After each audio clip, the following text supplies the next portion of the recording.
Alright, I'm Christian, and my major claim is talking about how social networks are, they do have advantages to them, because many people say that social networks are controversial because that some people tend to be less interactive with others, and they tend to be antisocial. But that's not the case, because social networks do allow people to interact with each other instead of creating antisocial people. Researchers in the study titled the Digital Youth Project, and it was conducted at the University of Southern California and the University of California at Berkeley.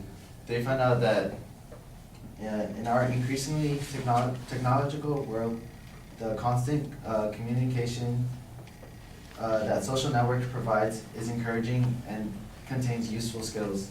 The study looked at more than 5,000 hours of online observation and found that the digital world is creating new opportunities for young people to grapple the social norms, explore interests, develop technical skills, and work on forms of self-expression. By using Facebook and MySpace, which was back then, people used to learn how to edit, upload photos, videos, and so it has experienced them in a new sense, because they're learning to like customize their own things. And like for instance, on MySpace, a person can customize a profile page to contain whatever they desire, like their wallpaper, music, or even like the mouse cursor that pops up on their profile. So it does spark creativity. And Lisa Tripp, who was a psychology professor at the Florida State University, who also conducted the study, she says that after she conducted her research, she found out that technology, including YouTube, iPods, and podcasting, creates avenues for extending one's circles of friends, boosts self-directed learning, and fosters independence. Moreover, social networking sites allows individuals to express themselves creatively. Children are more creative because they can create their profiles again to their interests. Especially like blogging sites like Tumblr, where they allow you to freely express yourself through your interests, because you could blog about anything and you can see many videos and pictures that interest you. Many sites provide free messaging, blogging, photo storage, games, and other services that can help like you communicate with people, because like with games you can play online with your friends, and it keeps you together.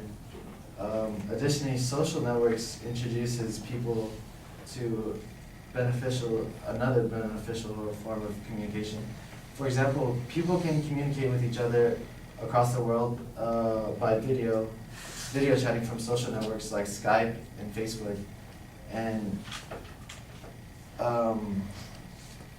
Mizuko Ito says that, who was also the lead author of the study, says that there are many myths about kids spending time online, that it is dangerous or making them lazy.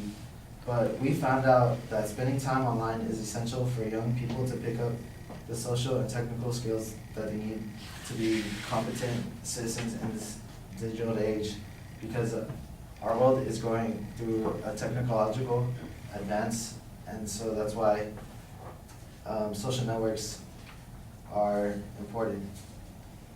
Again, Skype is a great form of communication because it has file transfers, texting, video chat, and video conferencing. So it basically goes against what people say, how social networks state that it creates people antisocial because you're not in a face-to-face background with them.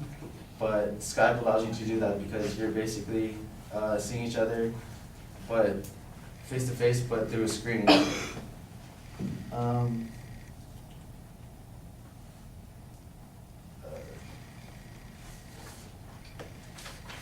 Another reason why social networks are advantages is that it keeps people in touch. People who met are able to like keep in touch through Facebook. It could be friends from high school, college, or whatever. It doesn't matter, because through these social networks, you could just send them a poke, or you could message them, or even comment on their status, and you could still talk to them. In addition, like, people can find lost relatives through their vast search engines, and they could communicate like as if they saw each other yesterday. And that's it.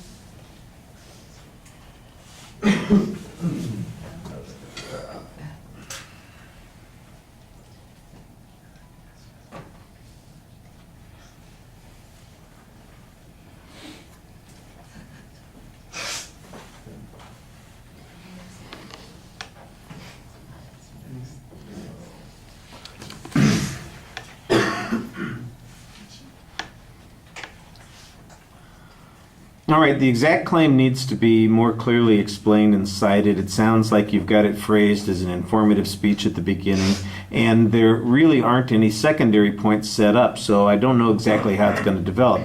Internally, we run into the same problem. It just seems like we're going from social network site to social network site, and you're making a couple of arguments for each one as you go along. Well, okay, if that's the way you want to structure it, then just go ahead and make claims about each of the social networking sites. But it doesn't really seem like that's the way you want to do this. It seems that it would be more appropriate to talk about the particular skills that are being developed. And I think that you did a good one at the beginning. There's this general inference that people need to develop technology skills, and that they are only going to learn that by being in these social networking sites. That's the claim. Say that we need those social networking sites to learn these technological skills, and then plug in your examples. Then get to the second point that says we need these social networking sites in order to maintain relationships with people that we would otherwise lose contact with. You just need to make definitive claims on these points. Where are you? I know you're out there somewhere. As it is, it just feels like you're kind of passing through these things and commenting on it as you're going through, instead of making an argument.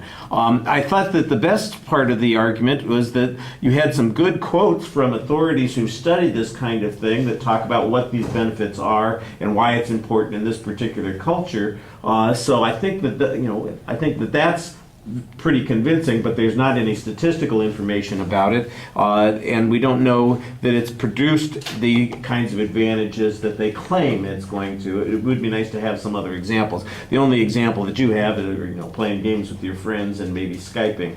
And I think that they're probably, it's not that hard to figure it out. Although I don't know if you are on Facebook and you have 1,000 friends that you really have 1,000 friends. What relationship do you have with those 1,000 people? I'm not saying that you have no relationship with them, but why is it important to have a relationship with all those people that you have never met, don't know, couldn't identify, don't remember their names, all those sorts of things? That's, I think, one of those things that you need to kind of explain. And there is a reason for it. Like you said, sharing or exploring or getting feedback randomly, all those sorts of things. And I thought that you had, like I said, the good authorities on those particular points. I thought you usually had pretty good audience contact. Sometimes you're hesitant during the delivery and you get a lousy exit. You got to plan that a little bit better. All right.